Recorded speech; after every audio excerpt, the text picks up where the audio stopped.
రాత్రి పని చాలా లేట్ అయిపోయిందండి. ఈ రోజు అలా అవ్వకూడదని చెప్పేసి పని పెందలాడి మొదలు పెట్టేసుకున్నాను. పని అయితే అయిపోయిందండి. కాకపోతే వంట చేయాలంటే వీళ్ళెవరు అన్నం తిన్నంటున్నారు. పొద్దుట పిల్లలు స్కూల్ నుంచి రాగానే అన్నం తింటారేమో అని దొండకాయ ఫ్రై అయితే చేశాను. వాళ్ళేమో టిఫినే తింటాము, మాకు అన్నం వద్దన్నారు. అందుకని ఇప్పుడు ఇడ్లీ అయితే వేస్తున్నానండి. చట్నీ పట్టడానికి శనగిత్తనాలు అయిపోయినాయి, కానీ ఇడ్లీ తింటాను అంటున్నారు. చట్నీ లేకపోతే టిఫిన్ అయితే తినరండి మా పిల్లలు. ఇడ్లీ అయితేనే, అట్లయితే మామిడికాయ పచ్చడి వేసుకుని తినేస్తారు. ఇడ్లీ అయితే ఖచ్చితంగా చట్నీ ఉండాలన్నమాట. అందుకనే 2 టమాటాలు ఉన్నాయండి, కట్ చేశాను. పచ్చిమిరపకాయలు వేసి ఈ టమాటా పొద్దుట పట్టిన చట్నీ ఉందండి, ఇవన్నీ కలిపేసి చట్నీ అయితే చేసేసుకుంటాను అనమాట. ఇంక ఇవి స్కూల్ నుంచి రాగానే అన్నం తింటారేమో అనుకుని కూర చేస్తే అన్నం తినలేదు. ఈ శనగిత్తనాలు ఉడకబెట్టుకొని తినేసారండి. ఇగో తినేసి తుక్కు మాత్రం నాకు మిగిల్చారనమాట పని అంతా అయిపోయేసరికి.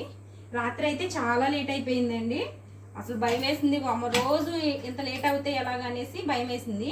ఇంక ఈరోజు పెందలాడి చేసుకున్నాను అనమాట.